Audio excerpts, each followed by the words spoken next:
Karena di dalam undang-undang kehidupan itu manusia tidak berdaya, tidak peduli apakah dia bodoh atau pandai, tidak peduli apakah dia kafir atau muslim, dia pembohong atau jujur, atau pokoknya tetap undang-undangnya manusia atau makhluk Allah itu tidak berdaya. Jadi sekarang kan urusannya adalah dalam ketidakberdayaan ini kan kita sekarang dikepung oleh ancaman-ancaman kesulitan hidup, termasuk oleh virus COVID yang kecerdasannya meningkat terus, punya anak turun, punya mutasi-mutasi, punya antisipasi baru terhadap pertahanan manusia dan seterusnya, kan kita tetap tidak berdaya.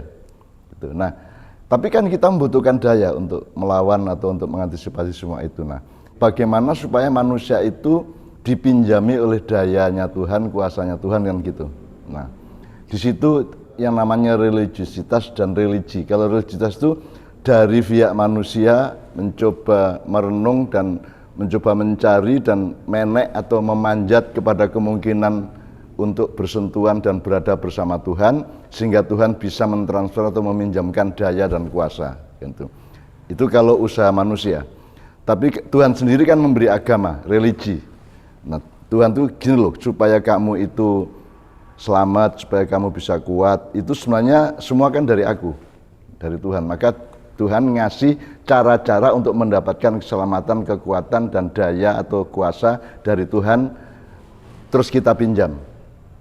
Kan di Ma'iyah kita sudah hafal, Nabi Musa itu bisa membelah laut, tapi kan yang melakukan kan Allah. Jadi kalau Nabi Musa sekarang ke sini, kita ajak ke Padang Tritis besok, terus dia mukul lautan di Padang Tritis, kan kita bisa pastikan tidak akan terbelah kecuali Allah memerintahkan air untuk terbelah. Jadi demikian juga Rasulullah SAW membelah rembulan atau mukjizat-mukjizat apapun, semua mukjizat Rasul, fadilah manusia dan karomah-karomah para wali, itu semua bukan milik Nabi, bukan milik manusia, bukan milik wali-wali. Itu milik Allah dan itu sumbernya satu-satunya hanya Allah. Ya.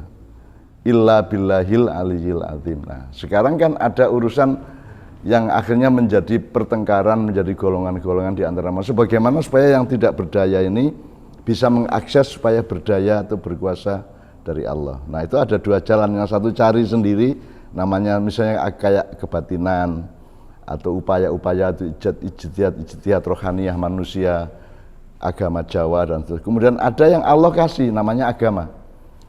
Ada yang dititipkan Nabi Ibrahim, Nabi Sulaiman, Nabi Musa, Nabi Isa, Nabi Muhammad. Itu kan Allah mempermudah supaya kita punya lorong atau ondo atau tangga untuk memanjat, supaya kita bisa memetik sebagian dari kekuatan Allah untuk kita pakai menghadapi tantangan-tantangan dalam kehidupan. Tetapi ini kan harus kita urus bahwa ada orang yang memakai agama, artinya dia punya tangga untuk memanjat ke Allah. Nah, kita kan bisanya memanjat.